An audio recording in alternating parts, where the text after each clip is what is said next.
લોકસભાની ચૂંટણી 2024ની તારીખો જાહેર થઈ ગઈ છે। 7 મેના રોજ ગુજરાતમાં ત્રીજા તબક્કાનું મતદાન યોજાશે, જેના ભાગરૂપે સુરતમાં કલેક્ટર પત્રકાર પરિષદ સંબોધી હતી। લોકસભા ચૂંટણી 2024ની તારીખો જાહેર થઈ ગઈ છે અને 7 મેના રોજ મતદાન યોજાશે, જેના ભાગરૂપે જિલ્લા ચૂંટણી અધિકારી અને કલેક્ટર સૌરભ પારધીના અધ્યક્ષસ્થાને પત્રકાર પરિષદ યોજાઈ હતી, જેમાં તેમણે માહિતી આપી હતી કે સુરતની 16 વિધાનસભામાં 3 લોકસભાનો સમાવેશ થાય છે, જેમાં સુરત, બારડોલી અને નવસારી લોકસભા બેઠકનો સમાવેશ થાય છે।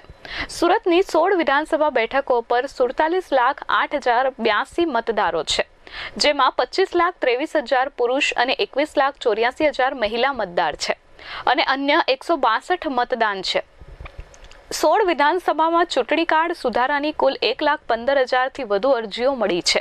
ત્રણેય લોકસભા વિસ્તારમાં 4,530 મતદાન મથકો છે।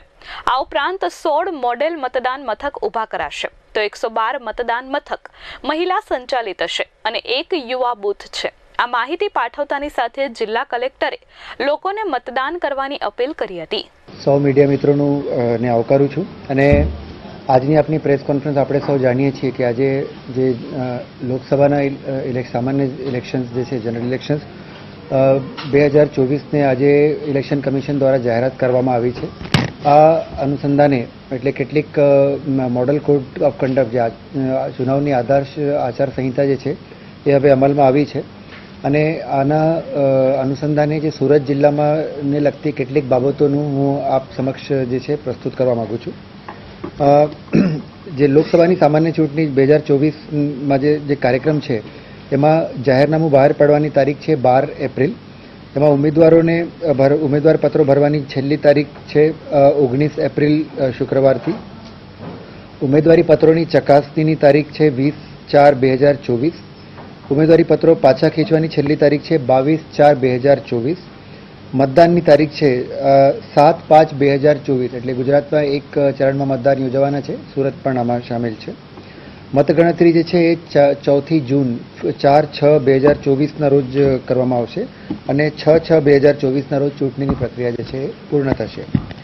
એટલે સુરત જિલ્લાની વાત કરીએ તો ડિસ્ટ્રિક્ટમાં આપણે સૌ જાણીએ છીએ કે 16 એસેમ્બલી કોન્સ્ટિટ્યુએન્સી સેગમેન્ટ છે, એટલે અલગ અલગ 3 પાર્લામેન્ટરી કોન્સ્ટિટ્યુએન્સીમાં એમનો સમાવેશ થાય છે।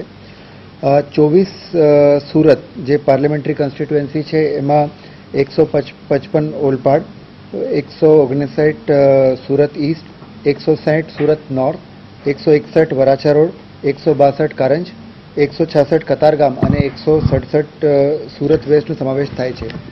આ સાથે જ જિલ્લામાં આવતી 5 એસેમ્બલી કોન્સ્ટિટ્યુએન્સી જે 156 માંગરોળ, 157 માંડવી, 158 કામરેજ, 169 બારડોલી અને 170 મહુવા, એ બધી 23 બારડોલી પીસીમાં એમનો સમાવેશ થાય છે। એ જ રીતે 163 લિંબાયત, 164 ઉધના, 165 મજુરા અને 168 84 આનો સમાવેશ જે છે 25 નવસારી પાર્લામેન્ટરી કોન્સ્ટિટ્યુએન્સીમાં એનો સમાવેશ થાય છે।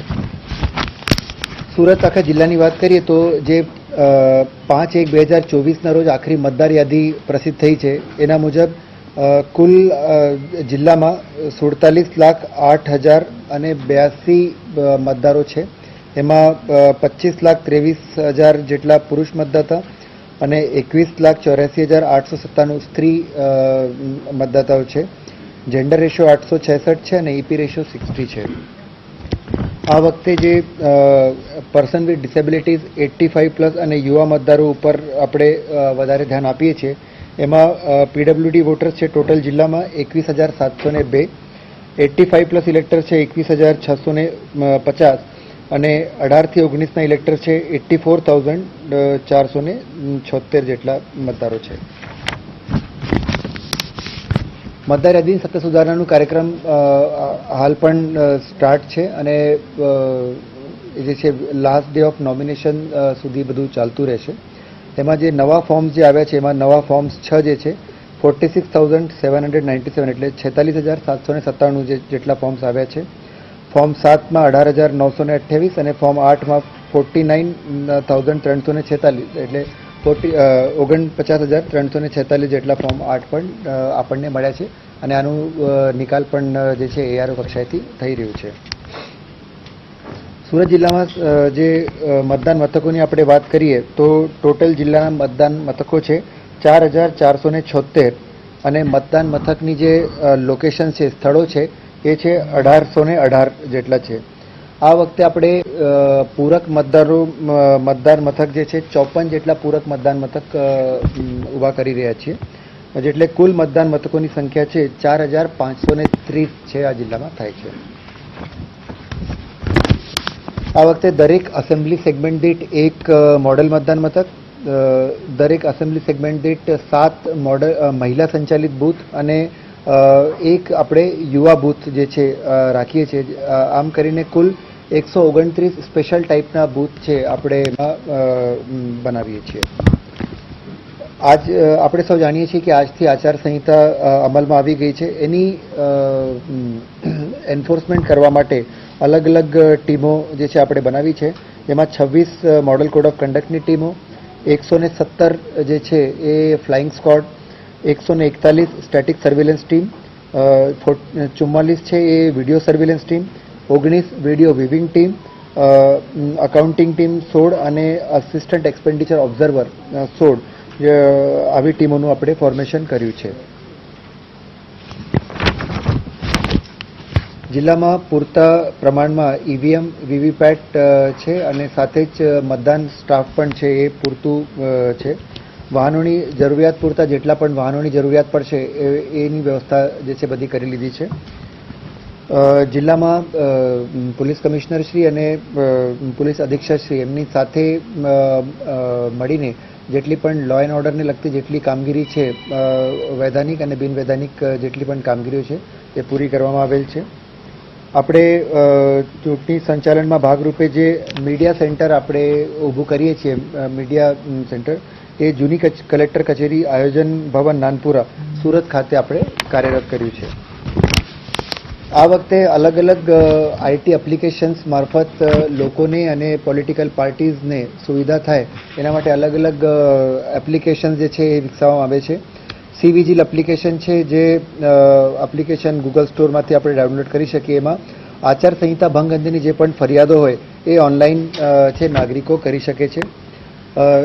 નવી જે સુવિધા એપ છે એમાં રાજકીય પક્ષો કે ઉમેદવારો દ્વારા કોઈ પણ પ્રકારની જે પરવાનગીઓ બાબતમાં સુવિધા એપ છે. ઉમેદવારી પત્રો ભરાયા પછી એમને જે ફાઇલ કરેલા એફિડેવિટ જોવા માટે affidavit.eci.gov.in એટલે એ છે.